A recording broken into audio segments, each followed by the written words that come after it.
Welcome to Master Domaining. My name is Gene Pimentel, and in this session, we'll talk more about cyber squatting, typo squatting, and trademarks. I've talked a bit about avoiding any domain names that might be construed as a trademark infringement. In this session, I'd like to go a little deeper into this issue. Because we're talking about legal issues here, I must throw in this disclaimer. I am not a lawyer, and I am not qualified in any way to advise you on legal matters. This entire discussion is based on my own experience and understanding only. You must obtain the services of a qualified legal professional if you have any questions or need advice. With that being understood, let's get on with the session. There is legislation in place to protect trademark and service mark owners from a practice called cyber squatting. Cyber squatting is when a person decides to register a domain name and take advantage of a trademarked term in order to derive some sort of profit or benefit. The federal law is called the Anti-Cyber Squatting Consumer Protection Act, or the ACPA, and is also known as the Truth in Domain Names Act. This act, which was passed in 2003, is now being used to get judgments against domainers who have obtained domain names to profit or benefit from despite having no rights to the name. In order for a domain name to fall under this act, it has to be identical or confusingly similar to some other already existing trademark or service mark. Most common cyber squatting cases involve a famous or distinctive mark where the buyer intended to profit from the domain name. Another form of trademark violation is the typo squatter. In this case, the domain name may be very similar to another trademark or service mark, except for a misspelling.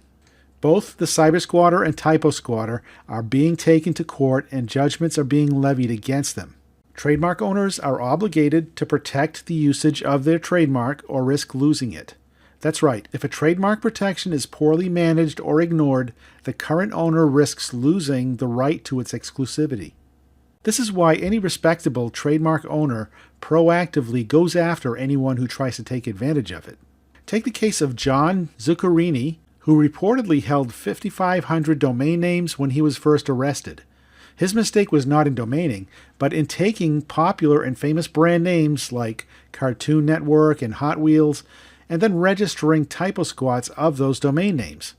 He then redirected all the traffic to pornographic websites.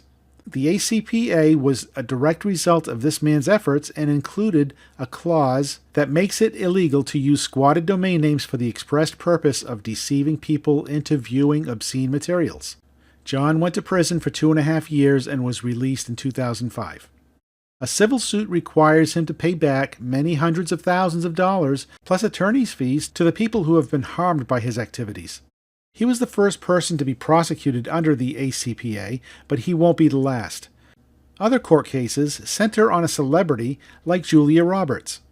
Julia sued the owner, Russell Boyd, after he placed the domain name up for sale, even though the site was dedicated as a fan site. While Julia did get rights to the domain name, it opened a can of worms as other people may own private names as domain names that aren't necessarily famous until later. Boyd was ordered to transfer the domain name to Julia Roberts, but no monies or jail time was awarded. The main issue with trademarks and domain names is the intent of the owner. To the best of my knowledge, there are no laws that prevent you from owning a domain name that contains a trademark owned by someone else. It's actually making the domain live and causing consumer confusion and or profiting or benefiting from the trademark that's the cause of legal issues that may arise. In most cases, it's very obvious when a domain owner is attempting to benefit from a well-established trademark. There are also many cases that are not black and white, and the laws can be applied as interpreted by each individual judge. For the most part, you're not going to go to jail for cyber squatting on someone's trademark unless you do something stupid, like sending the traffic to pornographic sites. You'll very likely be asked to relinquish the domain name. However, the plaintiff has to prove that you squatted on their trademark in bad faith. If the reason you ended up with a domain name containing somebody else's trademark name, which happens to also be your last name, for instance, they'll have difficulty proving that you did it in bad faith. Also, be aware that there are lots of scammers who play on the fear of domain owners and trademark issues. They send official-looking cease and desist letters to anyone they feel they can strong-arm into releasing the domain to them. The bottom line is, never intentionally use or sell a domain name containing a trademark owned by another party in a way that could possibly mislead or confuse consumers, and you'll probably never run into a serious issue.